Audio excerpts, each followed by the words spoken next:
and welcome to Today in the News on Vanguard Live. I am Precious Chukudi. And of course, it's the last working day of the year 2023, and of course, we're super excited and glad for it. We begin with the front pages of the papers this morning, starting off with Vanguard. Vanguard is leading with horror without end. Plateau Village gets fresh attack notice. The writer says the impending attack fixed for today. That's coming from MBF. Adds communities got such letters in previous attack. We're working to scale up intelligence gathering. That's coming from federal government. UN Northern Reps caucus demand thorough investigation.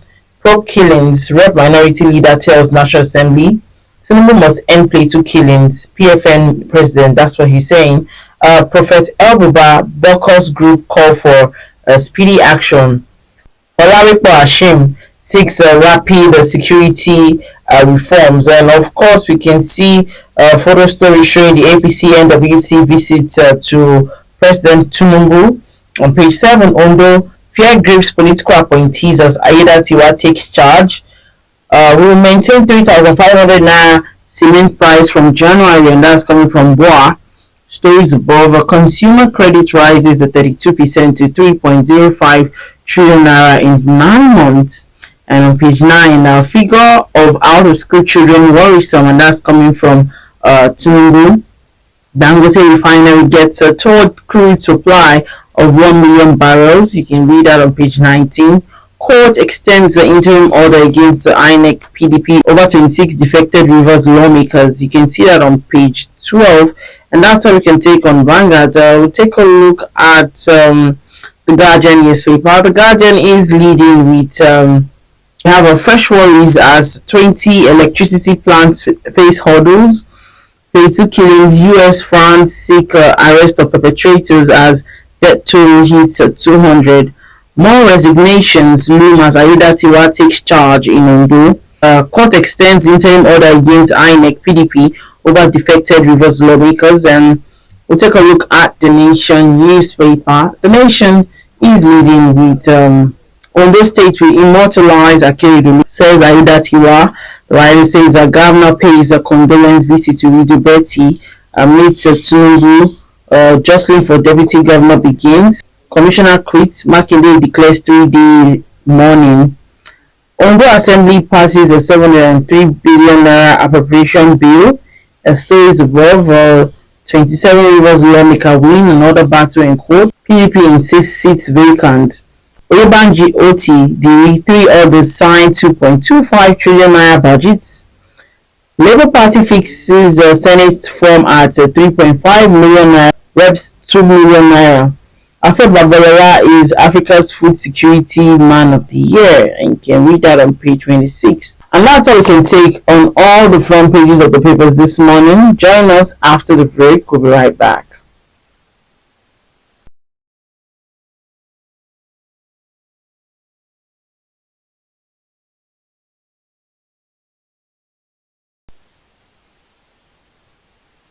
Alright, welcome back. If you're just joining me, still today in the news on Vanguard Live, I am Precious Chukudi, and of course it's the newspaper analysis segment, and we'll be looking at some of the stories on the front pages of the papers this morning. We're starting off with horror without end. Plateau Village gets a fresh attack notice, and at the time the outrage trailing the Christmas Eve massacre of no fewer than 195 persons in Plateau State is yet to abate, with none of the perpetrators apprehended. The Middle Belt Forum MBF said that the insurgents have written Pushit community in Mango local government area on a fresh attack. MBF Deputy National President Stanley Kwawam, who disclosed this in an interview, said the terrorists were planning to launch the attack on Pushit community today, disclosing that anonymous persons dropped letters of previous attack on Mango local government area. Kwawam spoke as the United Nations and Northern Caucus of the House of Representatives and Minority Leader Kingsley Chinda demanded a thorough investigation and probe of the attack. This is even as the National President of the Pentecostal Fellowship of Nigeria, PFN, Bishop Francis Oke, urged President Bola Tinubu to full force of federal might to end the spate of insecurity, especially in Plateau State, saying peace in the state could no longer be postponed.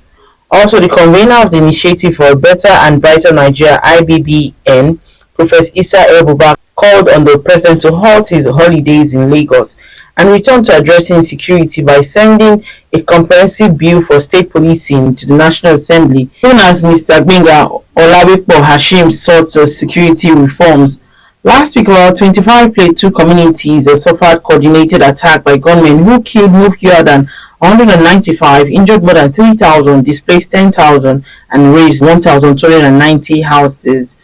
Kwawam claimed the military was aware of the identity of the attackers and their hideouts, adding that some communities were still being invaded. He said, "While I was driving down from Jos to this place, I received a call. A letter was sent to my own village by the terrorists that the attackers were going to invade on December 29.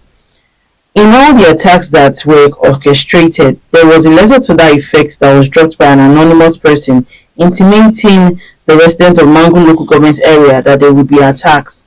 Asked if they informed the security forces of the letters on impending attacks, he said over 30 distress calls were made to security personnel before the recent attacks in Plateau. He said most of the communities attacked in Plateau were Christian settlements, adding that the operation usually lasted for about 24 hours without security intervention. Kwabam said security agencies knew that an attack was coming before the Christmas Eve massacre. His words, they received about 37 distress calls, that is Operation Safe Haven or the Joint Task Force, about 37 distress calls, yet nothing was done. All the casualties that we're talking about are in communities inhabited by Christians, and the security forces know the attackers. They even know their hideouts for 2 decades. They know where they orchestrate the attack because the autonomous community called Manga is at the foot of Bokos Hills, bordering Wamba in Nasarawa State to the south. It is these autonomous communities these attacks are orchestrated from, just the same way we have in the Mandara Hills in Borno State. For instance, the military relocated an entire community of over 11,000 people, leaving the entire Dangwa road free for the terrorists to operate. Section 14B of the 1999 Constitution as amended stipulates that the welfare and security of the people shall be the primary purpose of government. These attacks could last for as long as 12 to 24 hours and there is no security present. However, Pushit community is in Mango local government area of Plateau State.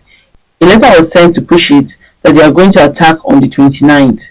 He added that despite President TINUBU's directive to service chiefs to intensify security in the affected communities, nothing has changed and the attacks are still going on and there is no response from the security authorities. It's really a sad one happening in Plateau State, and looking at the houses that have been razed, the people that have been killed, and the people that have also been displaced. We can't be talking about the way forward for the country economically if we're not dealing with our security situation. We'll take a look at our next story, and our next story is Ondo. Fear grips the political appointees as Aiyedatiwa takes charge. Our former political aides to the late governor of Ondo State, Rotimi Akeredolu, have tendered their resignation as Lucky Aiyedatiwa formally took over as governor after his swearing in on Wednesday by the State Chief Judge Justice Olusegun Odushola. This is coming as Governor Aiyedatiwa vowed to immortalize the legacies of the late Akeredolu. Those who have resigned their appointments in the state so far include the Infrastructure, Lands and Housing Commissioner Raimi Aminu, Special Advisor on Union Matters Dari Aragbaye, Chief Press Secretary to the late Governor Richard Olatunde, Senior Special Assistant on Special Duties and Strategy Doyin Adibowale, and the Special Assistant on Photography Olawale Abolade. Some of the aides hinged their decision to resign on the demise of their benefactor Akeredolu, whom they avowed loyalty to even in death. But findings by Vanguard revealed that the fear of being dropped by the new governor was the real reason behind their actions.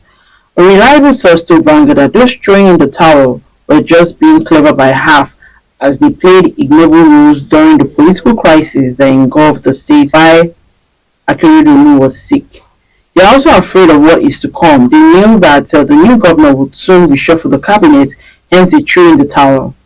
They were just being jittery. They don't want to be disgraced by being dropped by the governor ahead of changes that would eventually come. So they played a fast one by resigning, even on the exact day the new governor was sworn in. It was pre-planned. It's like they had written the letter before the death of Governor Akeredolu, and when it happened, they just signed it and inserted the date. However, one of those that resigned confided in Vanguard that they had no choice than to resign because of their loyalty to the late Governor Akeredolu.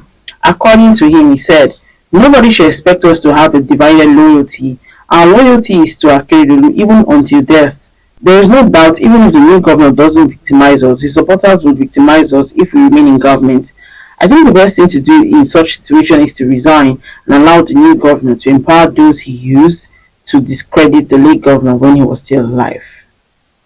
We take a look at our next story, and our next story is alarming figures of out-of-school children worrisome, and that's coming from the president.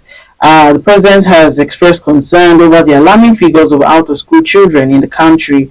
We say members of the National Working Committee (NWC) of the All Progressive Congress (APC) in Lagos, TINUBU declared we must address the issue by establishing more schools, recruiting teachers, and providing at least one meal a day for the school children, aligning with the progressive ideology we aim to pursue.